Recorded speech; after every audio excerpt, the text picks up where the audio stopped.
Sorry, Nitish ji को लेकर के जो कुछ अभी चल रहा है, मैं समझता हूँ कि नीतीश जी को शोकेस में डाल दिया गया है बस। और बीजेपी को नीतीश जी से अब सिर्फ इसी तरह की ज़रूरत है कि वो शोकेस में रहें। बाकी चीज़ें अब बीजेपी ने अपने पूरे कंट्रोल में ले लिया है। ऐसा कभी नहीं हुआ था कि कोई विधायक बीजेपी का इस तरह की बात करे विधानसभा के कैंपस में खड़ा होकर के, और नीतीश जी कुछ नहीं बोले, कोई कार्रवाई नहीं हो। हम लोग को याद है कि जब अश्विनी चौबे के बेटे ने भागलपुर में माहौल खराब करने की कोशिश की थी तो उसको उठाकर जेल में भेज दिया गया था, जी। और अश्विनी चौबे कूदते रह गए थे, कुछ नहीं हुआ। हमें यह भी याद है कि जीतन राम मांझी के शपथ ग्रहण के जस्ट 1 घंटे के भीतर उनका इस्तीफा लिया गया था, इस नाम पर कि उनके खिलाफ घोटाले के आरोप थे। लेकिन अभी जो पूरी स्थिति है उसमें नीतीश जी किसी चीज़ पर रिएक्ट नहीं कर रहे हैं। अभी ये जो दारोगा की हत्या हुई है अररिया में, और 3 दिन पहले जो आरा में तनिष्क का शोरूम लूट लिया गया, बिहार की सबसे बड़ी लूट है वो अब तक की। बिहार में इतनी बड़ी लूट अब तक नहीं हुई थी, और एक विधायक विधानसभा के कैंपस में खड़े होकर के उस खुलेआम सांप्रदायिक जहर उगलता है और उस पर कोई कार्रवाई नहीं होती है। न तो सरकार की ओर से रिएक्शन आता है और न कोई एफआईआर होता है। उनके खिलाफ तो एफआईआर होना चाहिए था, लेकिन ऐसा हुआ नहीं। तो ये क्या दिखाता है? ये दिखाता है कि नीतीश जी भले ही वहाँ दिखाई दे रहे हैं, लेकिन उनका जो वजूद है वह वजूद एक तरह से बीजेपी ने उसको कैद कर रखा है, उसमें अब कुछ बचा हुआ नहीं है। उसमें मोदी जी ने ट्रंप महोदय के सामने सरेंडर कर दिया, और नीतीश जी ने मोदी जी के सामने सरेंडर कर दिया हुआ है। वो बार बार जो कभी उनका पाँव पकड़ते हैं, कभी कस्में खाते हैं कि हम कहीं नहीं जाएंगे, यहीं रहेंगे।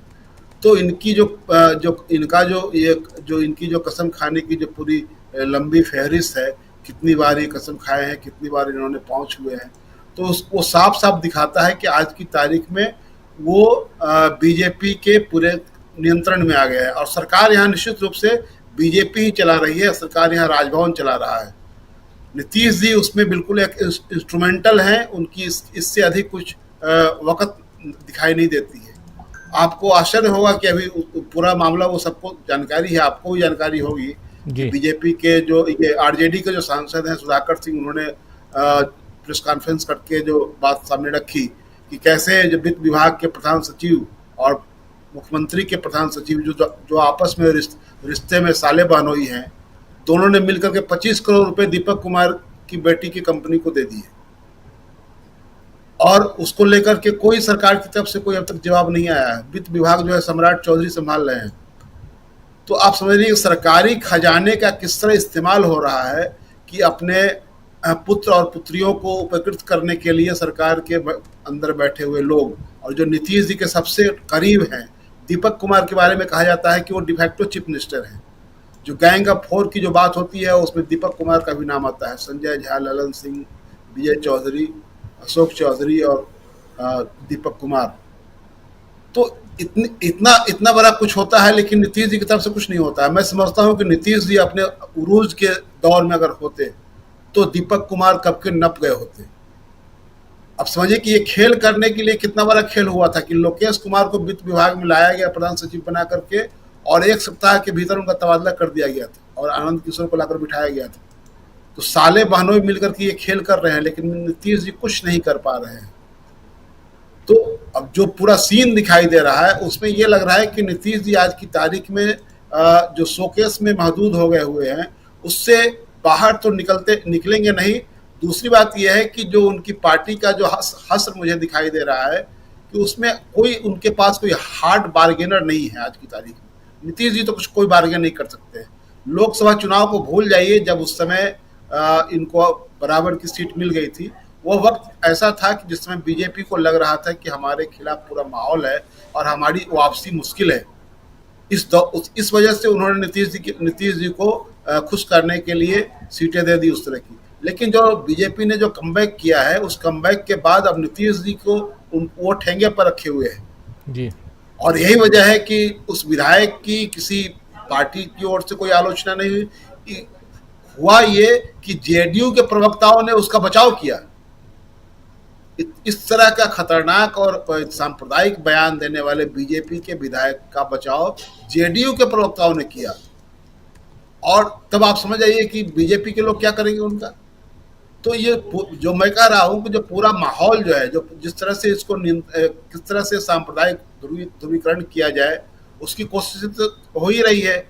हम लोगों ने पिछली बार बातचीत की थी कि कैसे मोहन भागवत, बाबा ये धीरेन्द्र शास्त्री और श्री श्री रविशंकर यहाँ आए, माहौल उन्होंने किस तरह का बनाया, किस किस किस तरह की बातें की। तो पूरी तैयारी ये है कि तेजस्वी को, महागठबंधन को सरकार में आने से रोकना है और नीतीश कुमार को धीरे धीरे खत्म करना है। और इसकी तैयारी के लिहाज से ये पूरा माहौल बनाया जा रहा है। ये ऐसे ही कोई बयान नहीं दे रहा है और ऐसे ही कोई उसके समर्थन में खड़ा नहीं हो जा रहा है। जब नीतीश कुमार जी की पार्टी के लोग उनके पक्ष में खड़े हो जा रहे हैं, तो आप भविष्य देखिए कि कितना खतरनाक है इनका, कि कहाँ इनको ले जाएंगे। मैंने कहा कि कोई बार्गेन करने वाली की तो बात छोड़ दीजिए, कौन है जो इनके लिए बार्गेन करेगा। इन्होंने सरयू राय को झारखंड उनके हवाले कर दिया, बिहार संजय झा के हवाले कर दिया। सरयू राय जी तो खाटी संघ के लोग हैं, तो उनसे आप क्या उम्मीद कर सकते हैं। तो जो लोग इनके साथ हैं, वो साफ साफ दिखाई दे रहा है कि इनके लिए बीजेपी सिर्फ ये इंतजार कर रही है कि ये चुनाव किसी तरह निकल जाए बस, और उससे ज्यादा इनका इस्तेमाल इनकी जरूरत उसको नहीं है। और उसने बीजेपी ने जो अपनी ताकत बढ़ाई है बिहार में, उस ताकत के में नीतीश जी कहीं दिखाई नहीं देते हैं।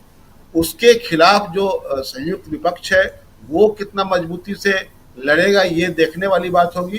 क्योंकि एक चीज जो खटक रही है राजीव जी हम लोगों को, कि एनडीए ने अपने बिहार के तमाम जिलों में संयुक्त कार्यकर्ता सम्मेलन किया, जिसमें कि एनडीए के बिहार के जितने पार्टियों के जो पार्टनर एलाइज हैं, उनके जो भी प्रदेश अध्यक्ष हैं, सब लोग गए। एक भी जिला अब नहीं बचा हुआ है। लेकिन इस तरह का कोई कार्यक्रम विपक्ष की ओर से ज्वाइंटली मूव किया जाए, ऐसा अभी तक नहीं हुआ है। अब भविष्य में क्या करेंगे ये देखने वाली बात होगी। अभी तो सब लोग अपना अपना कार्यक्रम कर रहे हैं, अपना कार्यक्रम करने के लिए स्वतंत्र है सब लोग। ये अच्छी बात है कि आप अपना कार्यक्रम करें, लेकिन एक यूनाइटेड विपक्ष का आपको परसेप्शन तो बनाना पड़ेगा। जो एनडीए ने जो दिखाने की कोशिश की है, उसमें अलग बात है कि नीतीश कुमार वाला जो फैक्टर है, उस फैक्टर में वो बीजेपी चाहती है कि नीतीश कुमार धीरे धीरे फिनिश हो और हम उनको साथ लेकर के खत्म करें और पूरे बिहार को किस तरह कम्युनली चार्ज किया जाए। ये सब तो तैयारी चली रही है। लेकिन अभी जो स्थिति है, जैसे कि जो ये लोग जो जंगल राज का नैरेटिव बनाने की कोशिश करते हैं नीतीश जी, और लगता है कि उनका रिकॉर्ड एक ही जगह फंसा हुआ है। वो एक ही गाना बार बार गाते हैं कि 2005 से पहले कुछ था जी, यहाँ कुछ होता था जी, यहाँ कोई काम होता था, यहाँ महिलाएं कपड़ा पहनती थी। तो इस तरह की उलूल जुलूल बातें करने, वो एक तरह से उपहास का विषय खुद नीतीश जी बन गए हुए हैं। और इसमें बीजेपी को मजा आ रहा है कि नीतीश जी उपहास का विषय बने रहे, इससे उसको कोई दिक्कत नहीं है।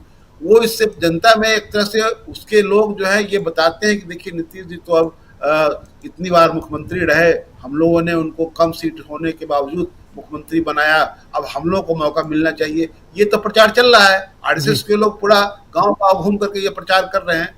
तो इसमें साफ साफ नीतीश जी का जो भविष्य है वो साफ दिखाई दे रहा है कि वो खतरे में है। लेकिन अब नीतीश जी वहां से उभरेंगे, इसकी उम्मीद बहुत क्षीण नजर आ रही है।